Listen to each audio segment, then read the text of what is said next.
More Americans are playing golf right now than at almost any point in 20 years. In 2024, more than 28 million people walked onto a real golf course in the United States. The clubs in your bag are the best they have ever been. The store you bought them from has never had more inventory, more fitting bays, more launch monitors waiting to confirm what you already feared about your swing. And yet, the shop you think is independent almost certainly is not. Here is a number. In 1996, Callaway's Great Big Bertha, the most famous driver of its day, sold for $500. Today, the flagship driver from the biggest brands runs around $650. So your driver got pricier. That is the story you have been told, and the one you repeat every spring when you walk in to replace it. Here's the part nobody actually explained. That price tag is not the scandal. Adjusted for inflation, a $500 driver in 1996 should cost well over $700 now. So in real money, your driver barely moved. And the shop never set that price anyway. The manufacturer did. The real story is the sign over the door. Edwin Watts, Roger Dunn, Golfer's Warehouse, Vans, Uinta, the Golf Mart, the Las Vegas Golf Superstore. A dozen names you grew up trusting are, today, a single company. And that company is owned by an investment firm in Bethesda, Maryland that also holds real estate, biotech, and fine art. You never noticed because they kept the old names on the door. If you've been waiting for someone to actually audit this industry, not pitch it back to you, subscribe. You're early. Let me take you back, because this did not start as a conspiracy. It started as a gift to the golfer. You remember the old way.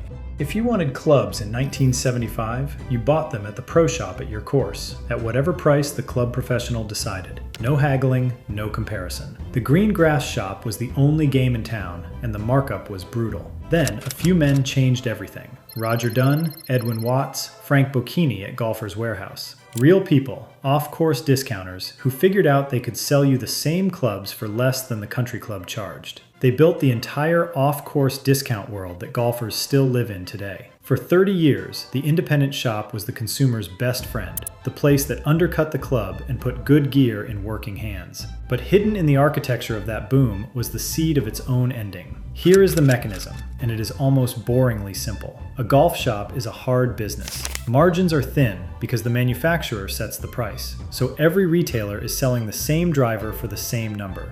The only way to win is scale. Buy more stores, share one warehouse, share one back office, and squeeze the costs the customer never sees. So the discounters started eating each other. A company that began in 1980 as a single Roger Dunn franchise in California under an owner named Craig McAllister bought the Roger Dunn chain outright in 1993. Then came Vans Golf in 1997, Nevada Bob's in Hawaii in 2006, and Golfer's Warehouse in 2009. And then the big one. In late 2013, Edwin Watts, the dominant retailer of the entire Southeast, the catalog in the back of every Golf Digest, went bankrupt. It had already been bought and flipped once by a private equity firm. Out of that bankruptcy auction, this same quiet California company bought it for pennies and folded 45 Edwin Watts stores across 13 states into the pile. By 2021, this conglomerate, Worldwide Golf, was 81 stores wearing 7 different names. And here is what they never put in the press release. In June of 2021, Worldwide Golf sold control to Capitol Hill Group, a private investment firm in Bethesda, Maryland, founded in the early 1990s, run since 2014 by a financier named Theodore Shin. This is not a golf company. Capitol Hill Group describes its own holdings as real estate, technology, healthcare, biotech, transportation, art, and asset management. Golf retail is one line on a spreadsheet that also includes germanium crystals and oil paintings. Follow the money and you can watch the logic move. In 2024, the company quietly merged its online arm with Global Golf, the largest used and trade-in club marketplace in the country. Read that slowly. What's hidden in the fine print of that merger is that the same owner who sells you the new driver at full price now also owns the place that buys your old one back. And a golf club depreciates roughly 27% the moment you carry it to the first tee. So they win when you buy, and they win again when you sell. They are on both sides of your wallet. Then, in October of 2025, they stopped pretending this was only about golf. Capitol Hill and Worldwide took Big Five Sporting Goods private, 414 stores, in a deal worth almost $113 million. Here is the math reality. 414 stores for that price works out to roughly $272,000 per store. That is the cost of a modest house for an entire retail location, shelves and all. Big Five shareholders were handed $1.45 a share and shown the door. This is the part the audience of this channel calls greed, and the word fits. Not because anyone broke a law, but because a beloved local institution becomes a discounted asset the instant the spreadsheet says so.